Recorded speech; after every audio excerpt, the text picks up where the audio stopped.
Imagine you are walking down a busy street, caught in the rush of your day. You are surrounded by noise, people, and endless tasks that demand your attention. Now, stop for a moment and ask yourself, when was the last time you truly paused? When did you last take a deep breath, slow down, and just be? In the constant hustle of life, it's easy to lose track of time. We wake up, go through our routines, and often forget to ask if we are truly living or simply moving through life like robots. Have you ever felt like time is slipping through your fingers? Do you sometimes wonder if there's more to life than just going through the motions? What if there's a way to wake up from this daily autopilot and start living with more awareness and meaning? Think about it. How much of your day is spent distracted, doing things that don't really matter? From checking your phone constantly to worrying about things that may never happen, life often feels like a blur. But what if you could step back and see the bigger picture? What if you could wake up to the preciousness of each moment? This is what Buddhism teaches us. Life is short, and we don't have time to waste. The teachings of mindfulness and presence can help us reconnect with ourselves and find meaning in the everyday. It's time to wake up from the dream of distraction and start living fully. Welcome to Wisdom Woven. In this video, we'll explore how we can use simple Buddhist wisdom to shift our mindset and embrace a life of mindfulness, purpose, and peace. There are so many views on this channel, but only 0.2% of people subscribe. So please, like, comment, share, and subscribe to our channel, and don't forget to drop your thoughts in the comments. Your voice matters, and we love hearing from you. As we dive into this journey together, remember, life is too short to live in a haste. Let's explore how we can wake up to the present and live with more intention, starting today. The illusion of time, how we lose ourselves in the clock. Imagine you are standing in front of a large clock, watching the hands move. Tick, tock, tick, tock. Every second passing by feels like it's slipping away, and with it, part of your life. You might feel a sense of urgency, perhaps even a bit of anxiety. The clock is ticking, after all. But have you ever stopped to wonder, where does all this time go? Why does it seem like there is never enough? As we live our lives, time seems to move faster and faster, as if it's something that controls us rather than something we can shape. We wake up to an alarm, rush through the day, and fall asleep, only to do it all over again the next morning. It feels as though time is an enemy, constantly pushing us forward, demanding that we keep up with it. But is this really the nature of time, or have we simply forgotten how to live in it? Buddhism teaches us that time, as we understand it, is an illusion. The clock is just a tool, a measurement, and yet we have let it dominate our lives. We have allowed ourselves to be slaves to the ticking of the clock. We plan our days down to the minute, counting the hours until the weekend or the vacation. But in doing so, we forget the most important thing, the present moment. You may find yourself looking at the clock, waiting for something, waiting for a meeting to end, waiting for a vacation, waiting for a change in your life. But what if that something you're waiting for is already here? What if you don't need to look at the clock to measure your happiness? What if, instead of looking at the hands of the clock, you could learn to live fully in the moments between those ticks? You see, when we are constantly caught in the rush of time, we lose touch with the present. We become so fixated on the future that we forget to live in the now. And when we do this, we miss out on what is truly valuable. We may look back on our lives and realize that we spent so much time waiting for the next thing that we never truly lived. Take a moment to reflect on your own life. How often do you find yourself wishing for something to be over, waiting for the weekend, or a holiday, or a break? How much of your life have you spent simply counting down the days, instead of truly experiencing them? Now, let's take a step back and consider this. What if time is not something we need to race against? What if, instead of measuring our days by the clock, we could learn to live with the flow of time? What if we could stop, look around, and appreciate what's in front of us right now, without worrying about what comes next? The Buddhist concept of impermanence, or anicca, helps us understand the fleeting nature of all things. It reminds us that everything, every moment, every experience, every person is temporary. But this doesn't mean we should fear time or rush through it. In fact, it's quite the opposite. By accepting that time is always moving, we are free to embrace it. We no longer have to wait for the future, because the present is all we really have. This is a powerful insight. When we realize that time is fleeting, we stop taking it for granted. We stop thinking that there will always be more time to do the things we love, to connect with the people we care about, or to pursue our passions.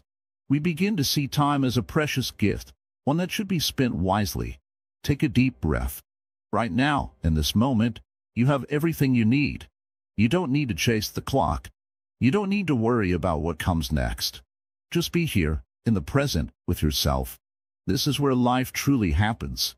When we learn to live in the present, we begin to notice the small things, the way the sunlight filters through the trees, the sound of the wind, the smile of a stranger. We stop rushing and start appreciating. We see life for what it is, not for what we want it to be.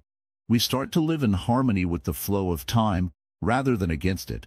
Think about the last time you were truly present. Perhaps it was during a quiet moment with a loved one, or when you were doing something you truly enjoyed. In that moment, you weren't concerned about the future or the past. You were simply there. And in that simplicity, you found peace. Now, think about how much of your day is spent chasing after the future. How often do you look ahead, hoping that things will get better, that the next moment will be more fulfilling than the one you're in? This is the trap of the illusion of time. We are always waiting for something, waiting for the next chapter of our lives, waiting for change, waiting for fulfillment. But what if you stopped waiting? What if you learned to live fully in the moment, without constantly looking for the next thing? What if you could find joy in the small, everyday experiences, like a cup of tea in the morning, a walk in the park, or a conversation with a friend? Buddhism teaches us that true happiness comes not from chasing after the future, but from being present with what is. When we are present, we are free. We are no longer bound by the clock, by the pressure to achieve or to be somewhere else. We are simply here, in this moment, experiencing life as it is. By learning to live in the present, we begin to see time differently. We stop seeing it as something we are losing, and instead, we see it as something we are living. We begin to appreciate each moment, knowing that it will never come again. Time, then, becomes not a source of stress, but a source of freedom. So, take a moment to reflect. How do you spend your time? Are you racing against the clock, waiting for something to change?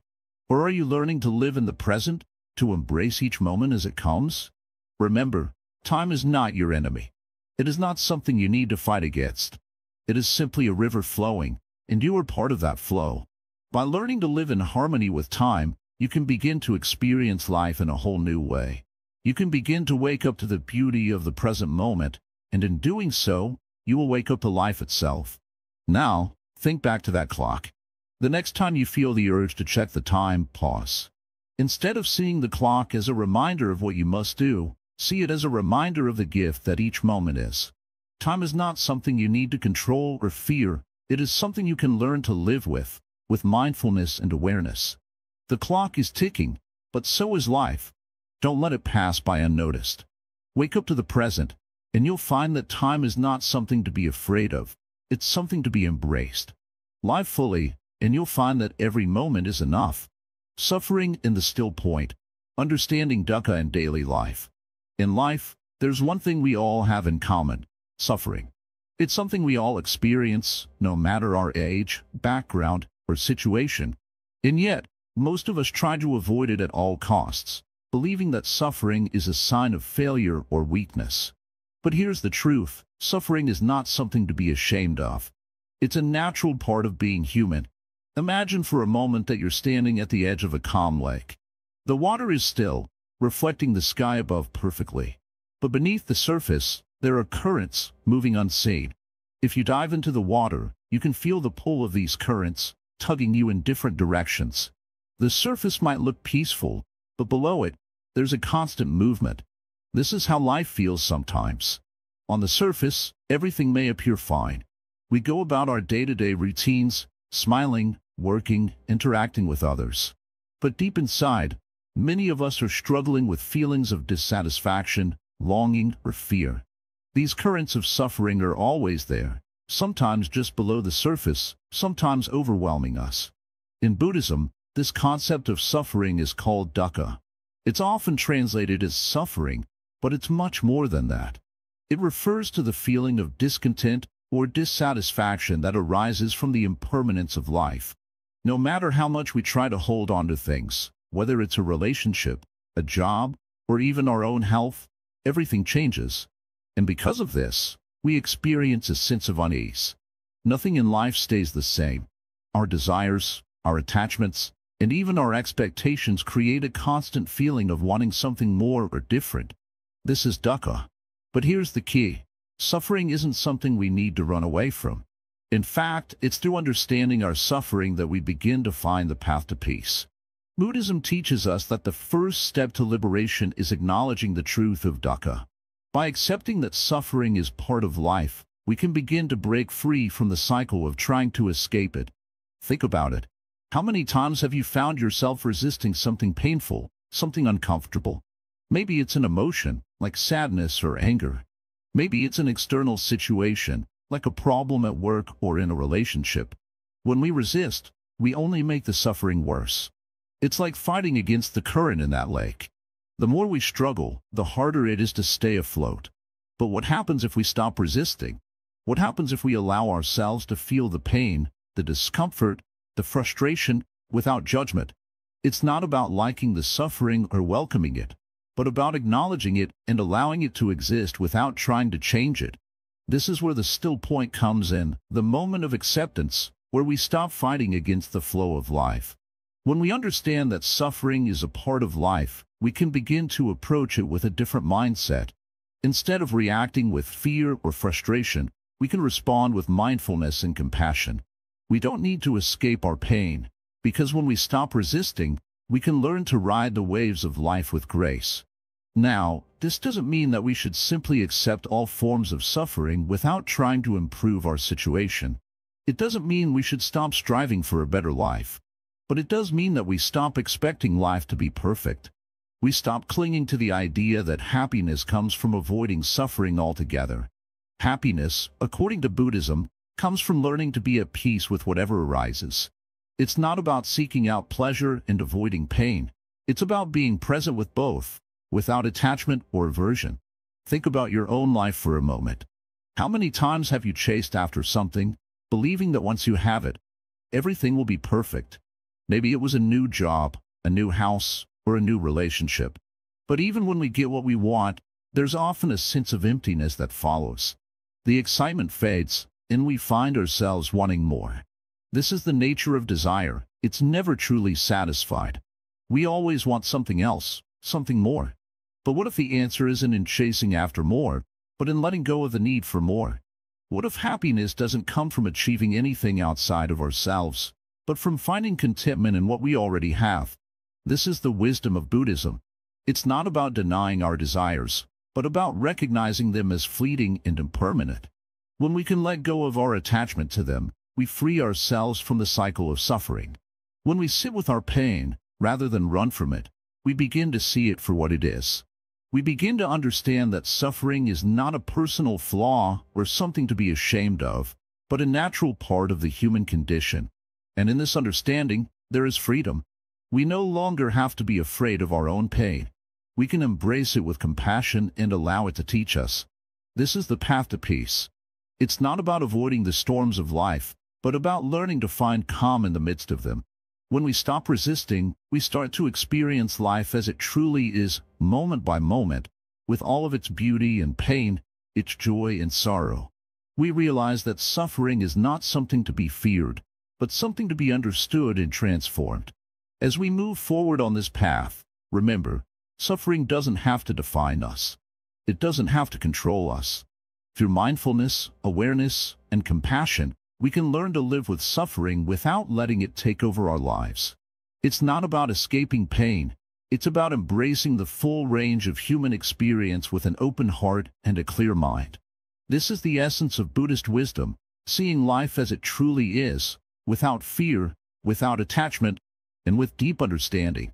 The still point is not a place of denial or escape, but a place of acceptance and peace. It is the calm at the center of the storm. It is the realization that, no matter how turbulent life may seem, we have the ability to remain rooted, to remain present, and to move through life with wisdom and grace. And in this space of acceptance, we find true freedom. Suffering in the still point, understanding dukkha in daily life. In life, there's one thing we all have in common: suffering. It's something we all experience, no matter our age, background, or situation. And yet, most of us try to avoid it at all costs, believing that suffering is a sign of failure or weakness. But here's the truth: suffering is not something to be ashamed of. It's a natural part of being human. Imagine for a moment that you're standing at the edge of a calm lake. The water is still, reflecting the sky above perfectly. But beneath the surface, there are currents, moving unseen. If you dive into the water, you can feel the pull of these currents, tugging you in different directions. The surface might look peaceful, but below it, there's a constant movement. This is how life feels sometimes. On the surface, everything may appear fine. We go about our day-to-day routines, smiling, working, interacting with others. But deep inside, many of us are struggling with feelings of dissatisfaction, longing, or fear. These currents of suffering are always there, sometimes just below the surface, sometimes overwhelming us. In Buddhism, this concept of suffering is called dukkha. It's often translated as suffering, but it's much more than that. It refers to the feeling of discontent or dissatisfaction that arises from the impermanence of life. No matter how much we try to hold on to things, whether it's a relationship, a job, or even our own health, everything changes. And because of this, we experience a sense of unease. Nothing in life stays the same. Our desires, our attachments, and even our expectations create a constant feeling of wanting something more or different. This is dukkha. But here's the key: suffering isn't something we need to run away from. In fact, it's through understanding our suffering that we begin to find the path to peace. Buddhism teaches us that the first step to liberation is acknowledging the truth of dukkha. By accepting that suffering is part of life, we can begin to break free from the cycle of trying to escape it. Think about it. How many times have you found yourself resisting something painful, something uncomfortable? Maybe it's an emotion, like sadness or anger. Maybe it's an external situation, like a problem at work or in a relationship. When we resist, we only make the suffering worse. It's like fighting against the current in that lake. The more we struggle, the harder it is to stay afloat. But what happens if we stop resisting? What happens if we allow ourselves to feel the pain, the discomfort, the frustration, without judgment? It's not about liking the suffering or welcoming it, but about acknowledging it and allowing it to exist without trying to change it. This is where the still point comes in, the moment of acceptance, where we stop fighting against the flow of life. When we understand that suffering is a part of life, we can begin to approach it with a different mindset. Instead of reacting with fear or frustration, we can respond with mindfulness and compassion. We don't need to escape our pain, because when we stop resisting, we can learn to ride the waves of life with grace. Now, this doesn't mean that we should simply accept all forms of suffering without trying to improve our situation. It doesn't mean we should stop striving for a better life. But it does mean that we stop expecting life to be perfect. We stop clinging to the idea that happiness comes from avoiding suffering altogether. Happiness, according to Buddhism, comes from learning to be at peace with whatever arises. It's not about seeking out pleasure and avoiding pain. It's about being present with both, without attachment or aversion. Think about your own life for a moment. How many times have you chased after something, believing that once you have it, everything will be perfect? Maybe it was a new job, a new house, or a new relationship. But even when we get what we want, there's often a sense of emptiness that follows. The excitement fades, and we find ourselves wanting more. This is the nature of desire. It's never truly satisfied. We always want something else, something more. But what if the answer isn't in chasing after more, but in letting go of the need for more? What if happiness doesn't come from achieving anything outside of ourselves, but from finding contentment in what we already have? This is the wisdom of Buddhism. It's not about denying our desires, but about recognizing them as fleeting and impermanent. When we can let go of our attachment to them, we free ourselves from the cycle of suffering. When we sit with our pain, rather than run from it, we begin to see it for what it is. we begin to understand that suffering is not a personal flaw or something to be ashamed of, but a natural part of the human condition. And in this understanding, there is freedom. We no longer have to be afraid of our own pain. We can embrace it with compassion and allow it to teach us. This is the path to peace. It's not about avoiding the storms of life, but about learning to find calm in the midst of them. When we stop resisting, we start to experience life as it truly is, moment by moment, with all of its beauty and pain, its joy and sorrow.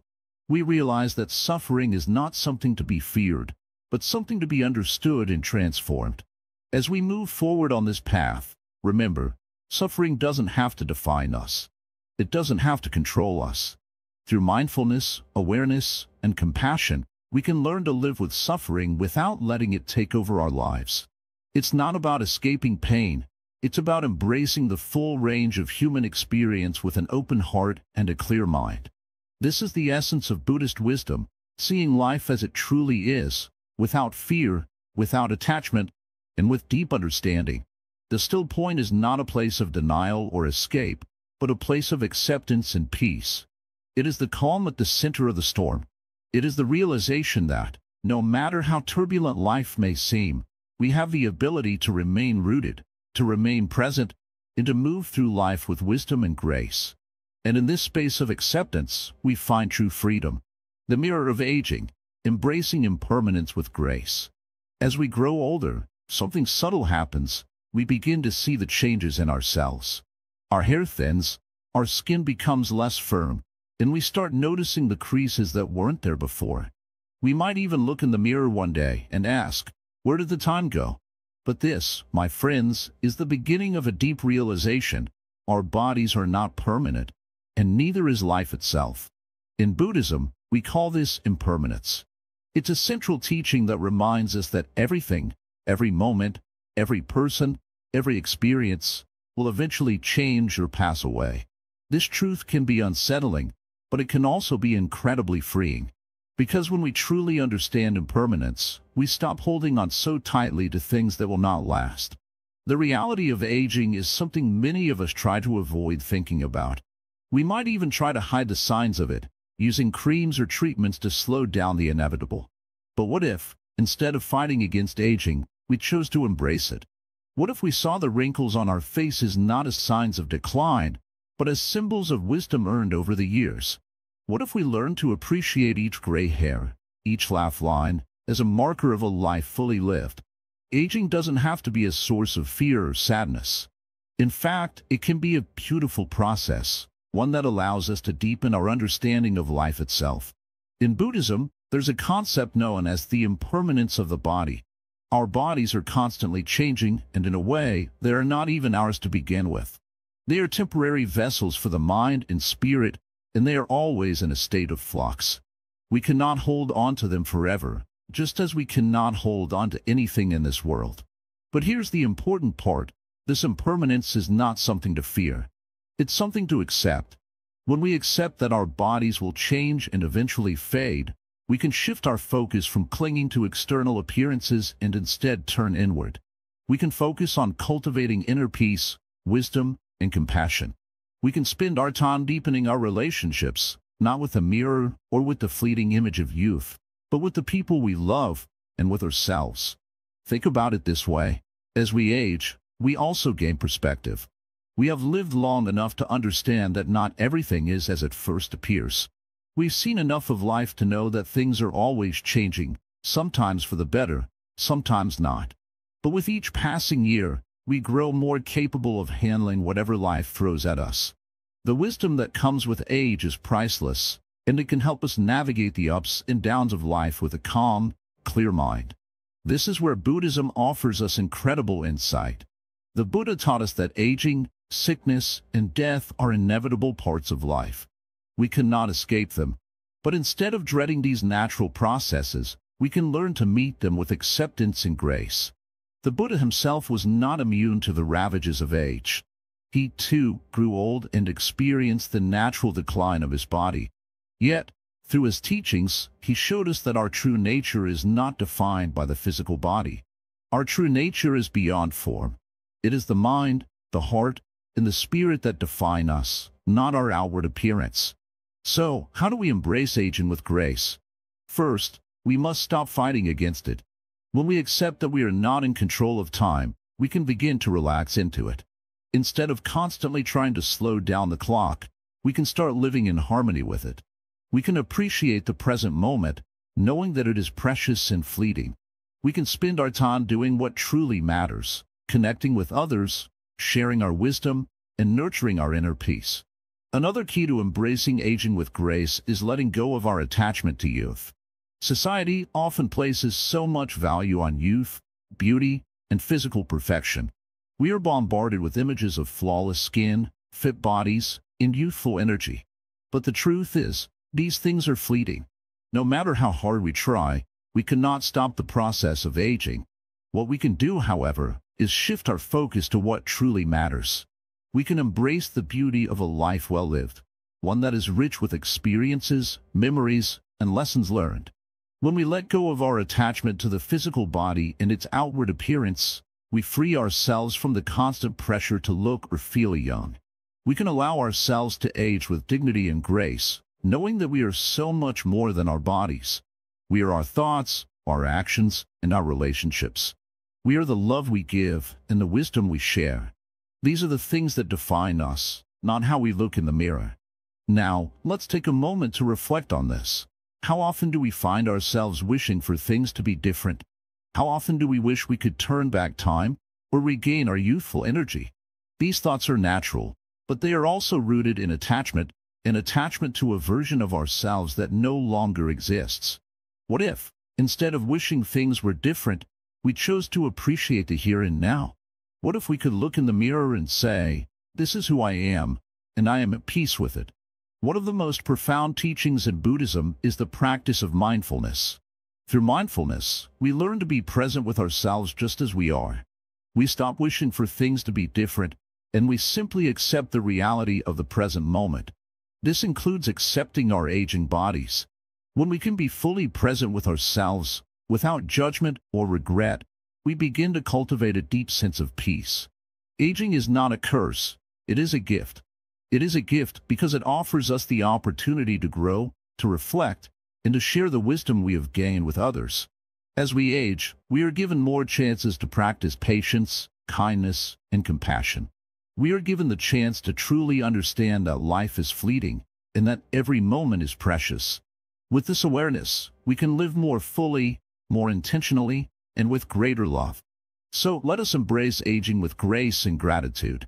Let us look in the mirror and see not just the body, but the person we have become, the person who has lived, learned, and loved. Let us celebrate the changes that come with age, for they are reminders of our growth and transformation.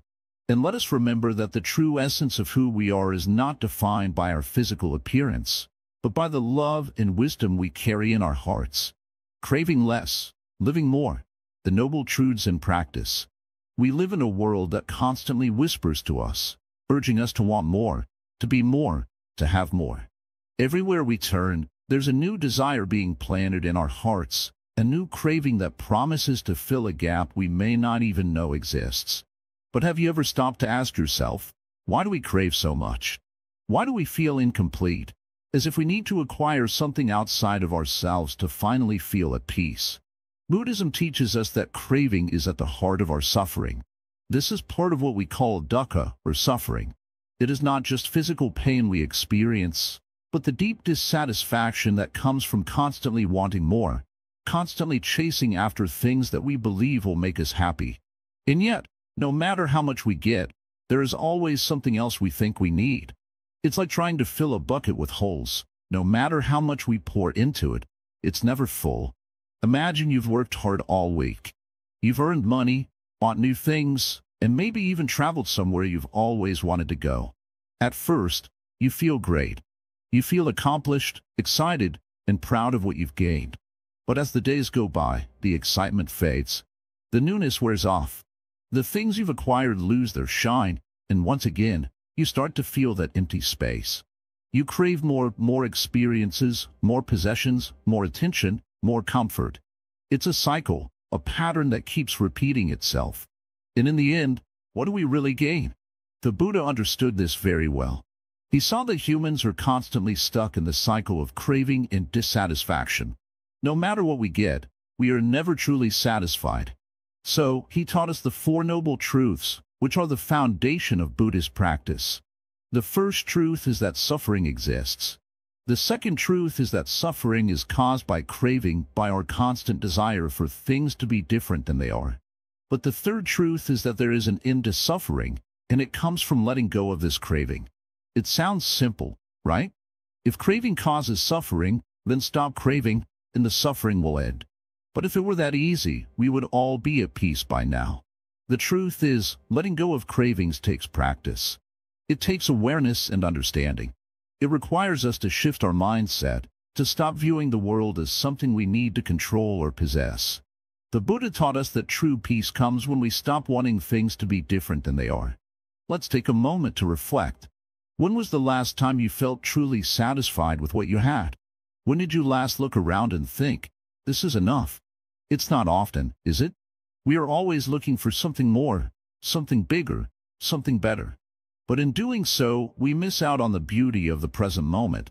We miss out on the joy of simply being, without the need to chase after the next thing. The practice of letting go of craving doesn't mean we have to stop wanting things altogether. It means we shift our relationship with our desires. We stop seeing them as the key to our happiness. We begin to understand that true contentment comes not from acquiring more, but from appreciating what we already have. The Buddha often spoke about the middle path, the way of balance. It's not about renouncing everything and living in complete austerity, nor is it about indulging in every desire that comes our way.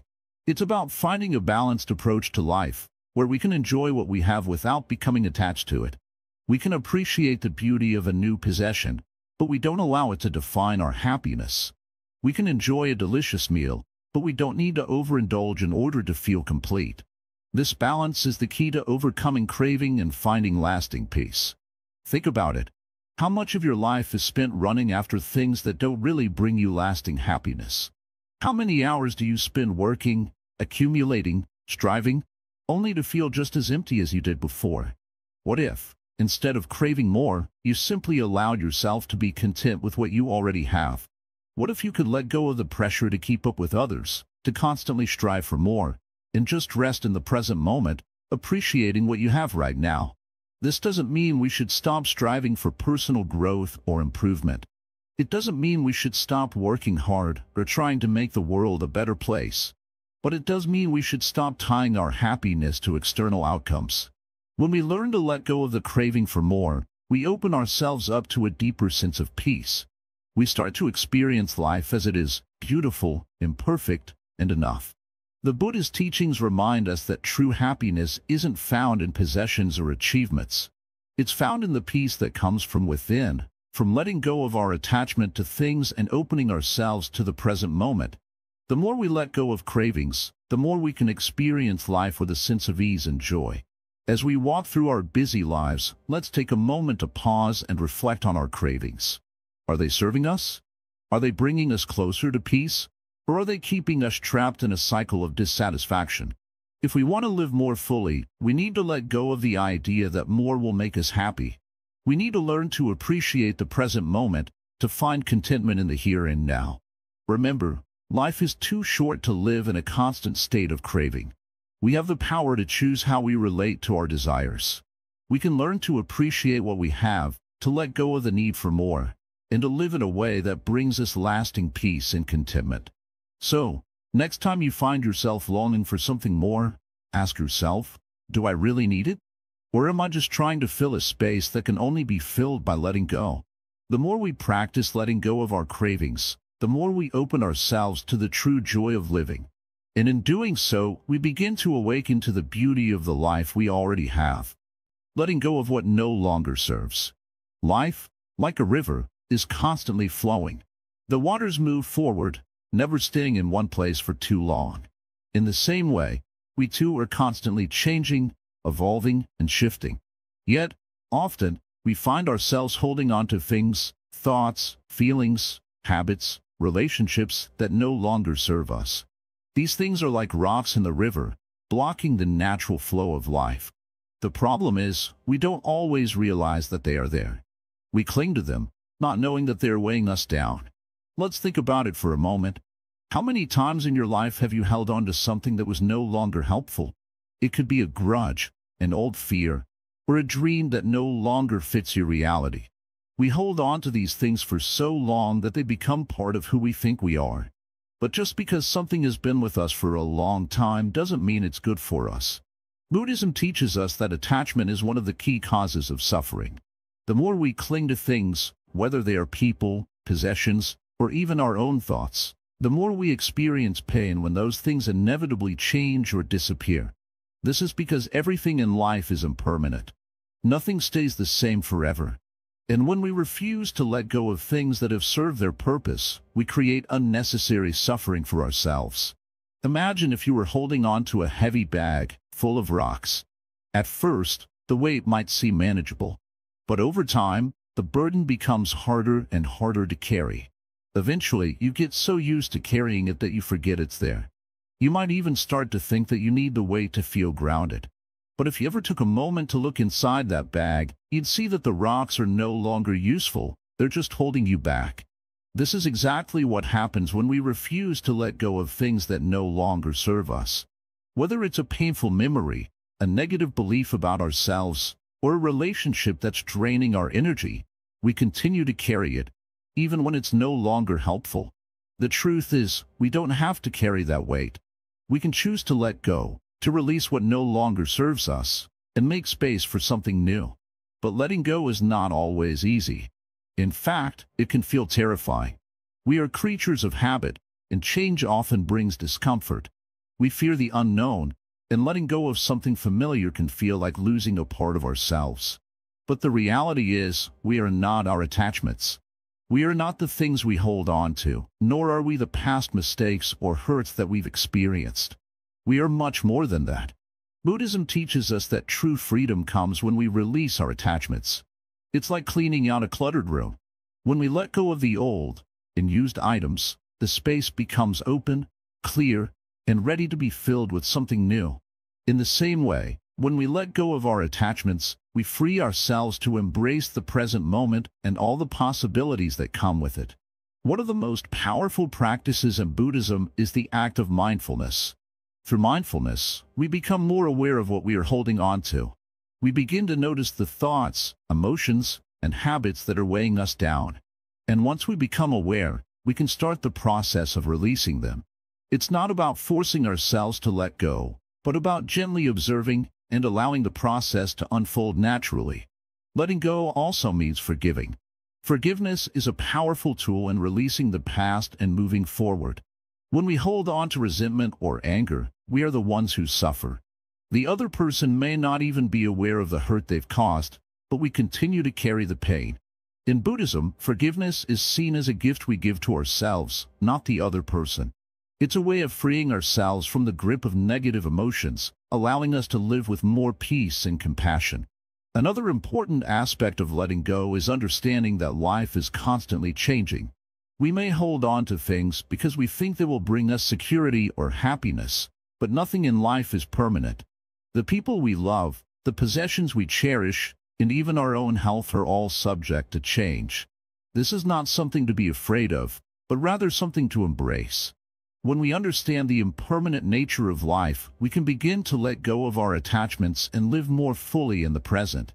In practical terms, letting go might look like releasing old habits that no longer serve us. Perhaps we have been holding on to a belief that we are not good enough, or that we are too old to change.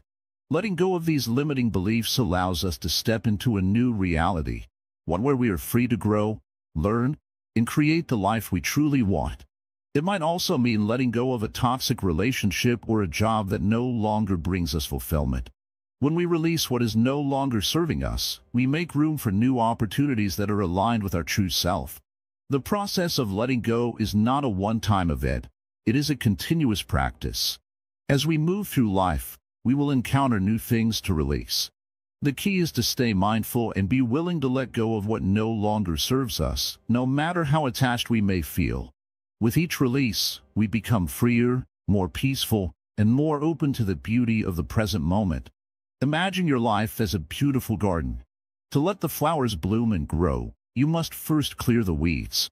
The weeds are like the attachments that hold you back, and the flowers are the opportunities, relationships, and experiences that are waiting for you. When you let go of the weeds, the flowers can thrive.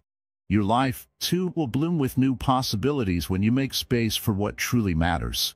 So, what is it that you need to let go of today? Is there something in your life that is no longer serving you? A belief, a habit, or perhaps a relationship? Take a moment to reflect on what you're holding on to. Ask yourself, is this bringing me peace and joy, or is it weighing me down? The answer may not come immediately, but with practice, the path to release becomes clearer. The more you practice letting go, the lighter you will feel. You will begin to experience more peace, more freedom, and more joy. Life will flow more easily, just like a river that is unblocked by rocks. And with that flow comes the clarity to live more fully in each moment. In the end, letting go is not about loss. It's about making room for something greater, something more aligned with who you are today. Life is too short to hold on to things that no longer serve you. So, let go, and allow yourself to experience the freedom and peace that comes with releasing the past and embracing the present. Let the river of life flow freely through you. The middle way through modern life. The world we live in is often described as fast, overwhelming, and filled with extremes. We chase after success, wealth, and status, thinking they'll bring us happiness. But how often do we reach that goal, only to find ourselves empty, feeling like something is missing? On the other hand, some of us swing to the other extreme, choosing to escape from everything, retreating from the world altogether, hoping that peace can be found in isolation or giving up on striving altogether. Both ways seem to lead to frustration, confusion, and dissatisfaction. But what if there's another way? A way that doesn't require us to chase endlessly or give up entirely. This is what Buddhism calls the middle way, a path that avoids extremes and finds balance in the middle. It's about walking a path that is mindful, aware, and connected, without pushing too hard or withdrawing too much. The middle way isn't about finding a perfect middle ground, as if life is a balancing act. It's not about staying stuck in the same place. Instead, it's about living with awareness of where we are, what we need, and how to move forward in harmony with ourselves and the world. It's about avoiding excess and also avoiding deficiency. We don't need to overindulge, nor do we need to deprive ourselves. The middle way is about living in a way that is both full and content. Think of it like walking on a tightrope. On one side, there's the temptation to lean too far into the world's pressures, work, material desires, social expectations, constantly striving for more and more. On the other side, there's the urge to escape it all, to reject the world, and to run from its challenges. Both extremes can be dangerous. But when you find that center, that balance, the tightrope becomes easier to walk, and the world doesn't feel like it's pulling you in every direction. This balance doesn't mean that life becomes easy. In fact, the middle way often requires us to face discomfort, challenge, and the unknown. But it teaches us how to walk through these challenges with a sense of groundedness, awareness, and calm. It's about understanding that life's challenges are part of the process, not something to avoid. By embracing them without running away or clinging too tightly, we find that we can live more fully. One of the most powerful things about the middle way is that it teaches us not to attach to any one way of being. We don't need to attach ourselves to the idea that happiness can only come through extreme effort or through withdrawing from life. Instead, we learn that happiness comes when we let go of rigid expectations and find peace in simply being. It's about finding joy in the present moment, no matter how imperfect or unpredictable it may be. Take a moment to consider how this idea of balance might look in your own life. Do you find yourself constantly chasing after success, thinking that if you just work a little harder, you'll be happy? Or do you sometimes retreat from everything, thinking that peace can only be found when you've completely distanced yourself from the world? Both paths can leave us feeling dissatisfied, but the middle way invites us to try a different approach. In practical terms, living the middle way can mean finding balance in your daily routine. It could mean setting healthy boundaries with work and responsibilities, but not letting them take over your entire life. It might mean taking time for rest and self-care, but not using it as an excuse to disengage from the world completely. It's about knowing when to push forward and when to let go. It's about being kind to yourself, not expecting perfection, but also not resigning to a life of complacency. One example that comes to mind is the way we approach our health. Many of us go to extremes in our attempts to get healthier. We either overexert ourselves at the gym, pushing our bodies to the limit in pursuit of an ideal, or we avoid exercise altogether, convincing ourselves that it's too difficult or unnecessary. The middle way invites us to take a more balanced approach. Instead of pushing ourselves too hard, we can find a rhythm that feels good for our body, one that allows us to grow stronger without overburdening ourselves. It's about listening to our body and giving it what it needs, without the pressure to be perfect. Living in balance also means acknowledging that life is filled with both joys and struggles. The middle way teaches us not to reject either. In fact, it teaches us that both can coexist. Happiness doesn't come from avoiding pain or discomfort. It comes from finding peace within those challenges. Whether we are facing a tough time or enjoying a moment of joy, the middle way encourages us to stay grounded in the present, embracing each experience fully without being swept away by it. This balanced approach doesn't just apply to personal growth. It also impacts our relationships with others. In relationships, we often swing between two extremes. Either we give too much of ourselves, losing our sense of self in the process, or we close off, becoming distant and unengaged. The middle way teaches us to find a healthy balance between connection and independence. We can love and care for others without losing ourselves in them, and we can be there for others without feeling overwhelmed or drained. It's about finding that sweet spot where both people are supported, without either party sacrificing their own well-being. In the workplace, the middle way offers a similar approach. It encourages us to work hard and strive for success, but not to the point of burnout or neglecting our well-being. It's about working with purpose and intention, but also taking time to rest and recharge. We can be driven and ambitious, but we don't have to sacrifice our health or happiness in the process. The middle way is not a one-time decision. It's a practice, something that requires mindfulness every day. It's a continual effort to find balance, to stay aware of when we are tipping too far in one direction, and to gently guide ourselves back to the center. It's about checking in with ourselves regularly and asking, am I living in balance? Am I staying true to my values while navigating the complexities of the world around me? When we walk the middle way, we are not looking for a quick fix or an easy path. Instead, we are learning how to navigate life's challenges with grace, understanding, and patience. We are learning to embrace the full spectrum of life, its ups and downs, while remaining grounded in our sense of self and purpose. As we continue on this path, we begin to realize that balance doesn't mean perfection. It means being kind to ourselves when we fall off track, and gently steering ourselves back without judgment. It's about knowing that life is a journey, and that the path is not always straight. Sometimes we may veer off course, but that's okay. The middle way teaches us that as long as we keep coming back to the center, we are living wisely. So, ask yourself today, where can you bring more balance into your life? Where might you be swinging between extremes? Can you find a way to step back, breathe, and let go of the need for perfection? The middle way is here for you, ready to guide you to a life of peace, presence, and harmony. And remember, it's not about doing it perfectly, it's about doing it with intention and awareness. In a world that pulls us in all directions, the middle way offers us a gentle, balanced path. It's not the easiest path, but it is the one that leads to true peace and fulfillment. And in the end, that's what we all seek. Compassion as a compass, living with heartful intention. In the world today, it is easy to feel disconnected. We are surrounded by noise, chaos, and the constant pressure to keep moving, to keep striving. And yet, in the midst of this whirlwind, there is something deeper that we often overlook, the power of compassion. Compassion is more than just a nice idea. It's not merely a feeling that arises when we see someone in pain, nor is it simply a fleeting thought we have when we hear about a tragedy. Compassion, when practiced truly and deeply, is a way of being, a way of living. It is the ability to see others as they are, to understand their suffering, and to respond with kindness and care. In Buddhism, compassion is known as karuna, one of the core practices that guide the way of life.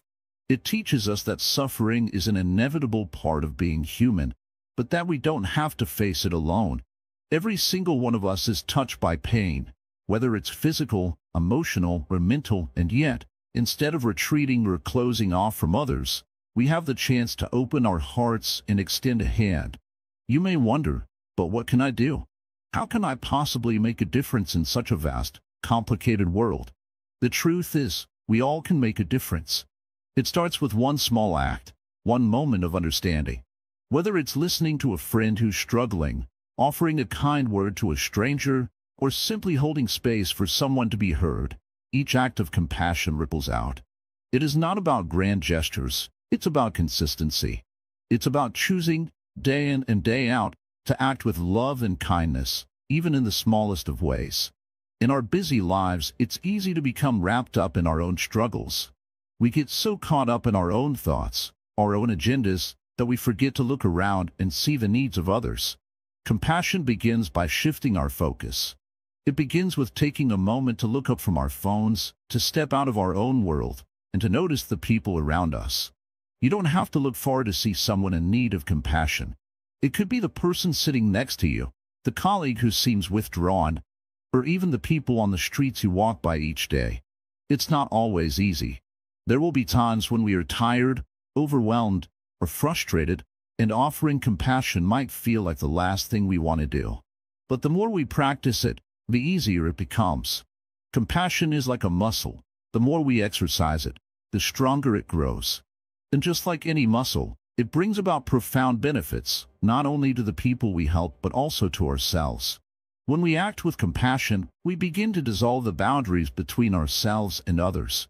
We stop seeing people as separate from us, as other, and instead, we begin to recognize the common thread that connects us all. We all experience suffering. We all experience joy. We all long for peace and happiness. When we realize this, we no longer view others as strangers or burdens. We see them as fellow travelers on the same journey. Compassion also teaches us to be kind to ourselves. Too often, we are our harshest critics, beating ourselves up for our perceived flaws and mistakes. But if we are to extend compassion to others, we must first offer it to ourselves.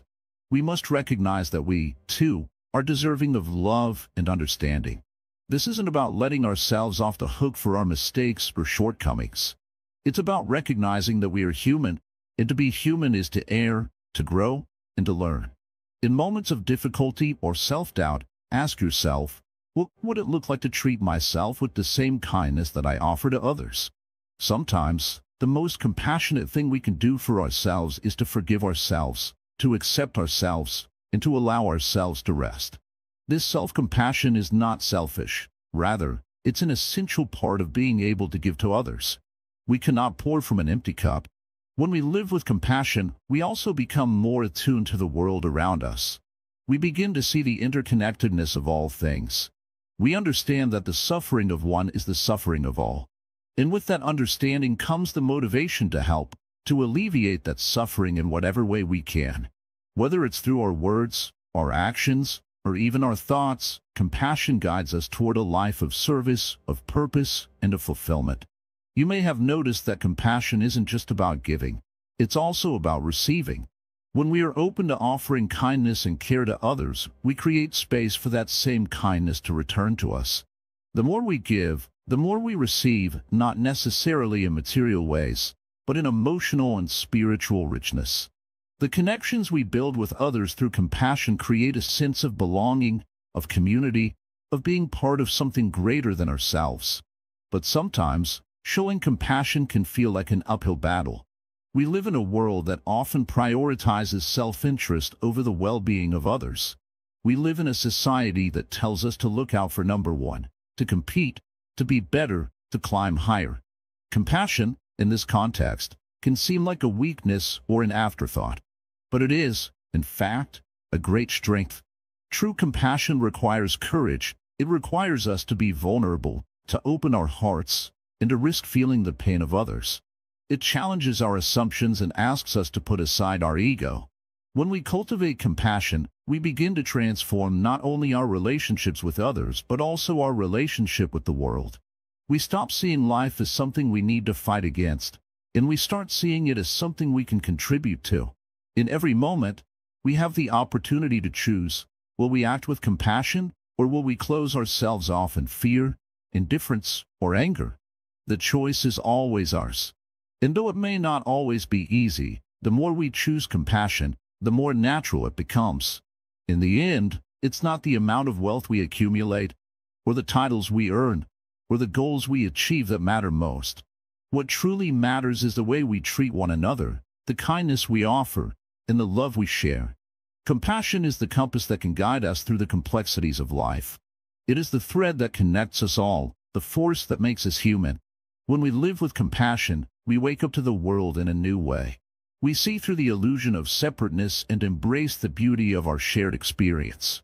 And in that embrace, we find peace, we find connection, and we find meaning. As you move through your day, take a moment to ask yourself, how can I show compassion today? How can I open my heart, not just to others, but to myself as well? Because in doing so, we begin to create a world that is kinder, more connected, and more peaceful. And that is the greatest gift we can give to ourselves and to the world. From reaction to response, training the mind with wisdom. Life often feels like a series of unpredictable events, each moment throwing something new at us. Whether it's an unexpected phone call, an angry comment, or an unplanned setback, it seems like the world is always pushing us to react. And react we do, often without thinking. In those moments, we feel the rush of emotions, the heat of frustration, the sting of hurt, or the tension of fear. But in each of these moments, we are given a choice. We can react, or we can respond. The difference between reacting and responding is subtle but powerful. When we react, we are swept up by our emotions and impulses. Our thoughts race, and we act without fully considering the consequences. It's like being caught in a storm. Everything feels chaotic, and we struggle to find our footing. But when we respond, we do so from a place of mindfulness. We pause, take a breath, and observe the situation with clarity. We become aware of our emotions without letting them control us. We choose how we want to engage, rather than being driven by the forces around us. This ability to respond instead of react is one of the most valuable skills we can cultivate, and it's something that Buddhism teaches us to do. The Buddhist teachings remind us that while we cannot control the events of our lives, we can control how we meet them. The way we respond to life's challenges shapes the quality of our experience and the peace we find within ourselves. The first step in learning to respond rather than react is becoming aware of our thoughts and feelings. Most of the time, we don't even notice how quickly we react. Someone says something hurtful, and before we know it, we've already said something back. The moment passes, but the impact lingers.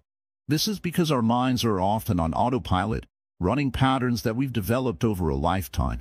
These patterns are not always helpful.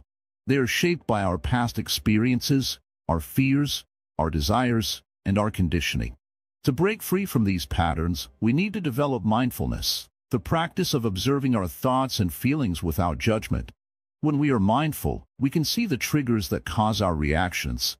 We begin to notice the tightness in our chest when we feel threatened, or the quickening of our breath when we feel anger rising. By simply observing these physical sensations, we create a space between the stimulus and our response. In that space, we can choose how to react, or whether to react at all. Mindfulness also helps us recognize when we are acting from a place of fear, insecurity, or ego.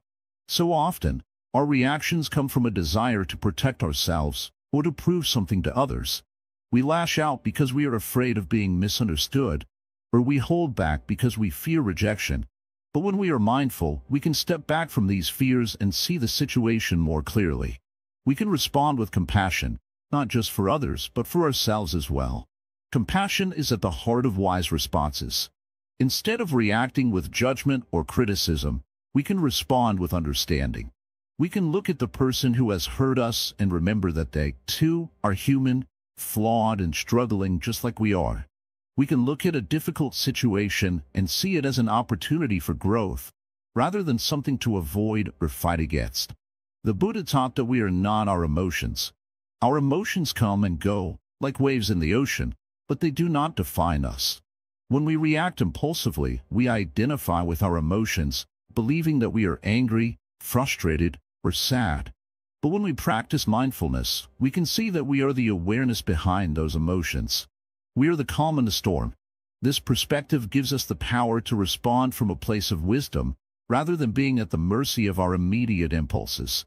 Another key element of responding with wisdom is the practice of non-attachment. In many situations, our reactions are fueled by our attachment to how things should be. We get upset when someone disagrees with us because we feel attached to being right. We get angry when things don't go according to plan because we are attached to a particular outcome. But when we let go of our attachment to specific results, we open ourselves up to a deeper sense of peace. We become less reactive because we are no longer clinging to an idea of how things should be. Instead, we can meet each moment with openness and flexibility, allowing things to unfold naturally. This does not mean that we become passive or indifferent. On the contrary, responding wisely often requires more courage than reacting impulsively. It means that we choose to engage with life in a way that reflects our values and our deepest intentions. It means acting from a place of inner clarity and calm, even when the world around us is anything but calm. In everyday life, this might look like taking a moment before responding to an angry email, instead of firing off a reply in the heat of the moment. It might mean choosing to listen deeply to someone, instead of interrupting with our own opinions. It could also mean letting go of a disagreement with a loved one, not because we don't care, but because we value the relationship more than being right. The more we practice mindfulness and compassion, the more natural it becomes to respond with wisdom. And the more we respond with wisdom, the more peaceful and centered we feel, no matter what is happening around us. It's like learning to dance in the middle of a storm. No matter how strong the winds blow, we remain steady and graceful. This practice is not about perfection. It's about progress. Every time we catch ourselves reacting and choose to pause and respond mindfully, we take another step toward inner peace. Each time we choose wisdom over impulse, we cultivate a more peaceful mind, a more compassionate heart, and a more fulfilling life. So, the next time life throws something your way, whether it's a stressful situation at work, a difficult conversation with a friend, or a challenge you didn't expect, remember that you have a choice. You can react, or you can respond. And with practice, you'll find that responding with mindfulness and wisdom is not only possible, but it's the path to living a life of greater peace and purpose. Awake and alive, carrying the flame forward. Imagine, for a moment, that you were standing at the edge of a vast and serene lake, the surface of the water perfectly still. The morning sun rises, casting a golden glow over everything it touches. You feel a gentle breeze, cool and fresh. There's no rush, no noise, just a quiet peace that fills your being.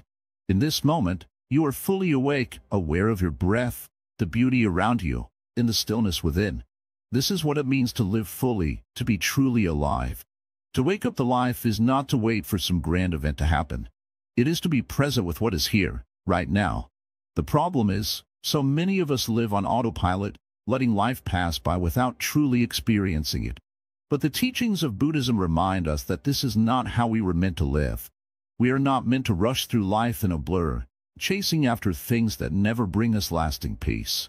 We are meant to wake up, to see clearly, and to be fully alive in every moment. So, how do we carry this flame of awareness and presence into our daily lives? How do we hold on to the peace we feel in quiet moments, even when life gets busy or challenging? It starts with understanding that this waking up is not a one-time event. It's not something you do and then move on from. It is a practice. It is a commitment to being present, moment by moment, no matter what is happening around you. The more we practice mindfulness, the more it becomes a natural part of who we are. It is like training a muscle. You don't just lift weights once and expect to be strong forever. You keep lifting over and over, and with time, strength grows. This practice of mindfulness, of being awake to the present moment, is not something you need to force. It's not about constantly trying to be perfect or trying to control every thought. It is about gently bringing yourself back to the present when your mind wanders, which it will. It's about noticing the thoughts and feelings that arise without getting caught up in them. It's about letting life unfold naturally without trying to manipulate or control it. Think of it like walking through a beautiful forest. At first, you may be focused on the path ahead, worried about stumbling or getting lost. But as you become more comfortable, you start to notice the trees, the sounds of the birds, the way the light filters through the leaves. You start to relax into the journey, trusting that you are exactly where you need to be. This is how life can be when we live mindfully, more relaxed, more trusting, more present. The beauty of this practice is that it doesn't matter what your life looks like on the outside. You may face challenges, hardships, or moments of uncertainty. But when you are awake to the present moment, you are not defined by your circumstances. You are not overwhelmed by your thoughts or emotions. Instead, you find a deep sense of peace within, no matter what is happening around you. So, as you go through your daily life, remember this. You don't have to wait for something special to happen to feel alive. You are already alive. Every breath you take, every step you make, is an opportunity to wake up. It's an opportunity to be present and experience life fully. This is the beauty of Buddhist wisdom. It teaches us that true peace doesn't come from external circumstances. It comes from within. It comes from our ability to be present, to accept things as they are, and to find joy in the simple moments of life. When we wake up to this truth, we stop searching for happiness outside of ourselves, and we start to discover it in the here and now. But waking up isn't always easy. Life pulls us in many directions. Our minds get distracted, and our old habits take over. We find ourselves caught up in worry, stress, and fear. But remember, each time you notice this, it's not a failure. It's an opportunity to return to the present moment. Each time you bring yourself back to mindfulness, you are growing stronger. You are carrying the flame of awareness forward. And this flame is not just for you. It is a light that can shine on others as well. When you live with awareness and presence, you naturally become a source of peace for those around you. Your calmness, your kindness, your ability to listen without judgment, it all becomes a gift to those who cross your path. This is the power of mindfulness. It doesn't just transform you, it transforms the world around you. As we reach the end of this series, I want to remind you of something important. Waking up is not a destination. It's a lifelong journey. There will be moments when you feel fully awake, and there will be moments when you feel lost in the chaos of life. But remember, both are part of the process. Each moment is a chance to return to the present, to wake up once again. And each time you do, you are living more fully, more consciously. You may never have all the answers, but you don't need them. What you need is to stay present, to continue practicing mindfulness, and to trust that life will unfold as it should. The more you embrace the present, the more you will discover the peace that comes from within. So, as you continue on this path, know that you are not alone. There are countless others walking this same journey, seeking to wake up and live with greater awareness and presence. Together, we are learning how to live fully and to carry this flame of mindfulness forward, lighting the way for others. Thank you for being part of this journey with us. May your life be filled with peace, awareness, and the joy of being fully awake every single day. Remember, life is short. Wake up now. Live fully. Stay present. And carry the flame of awareness forward, lighting the way for others, one moment at a time.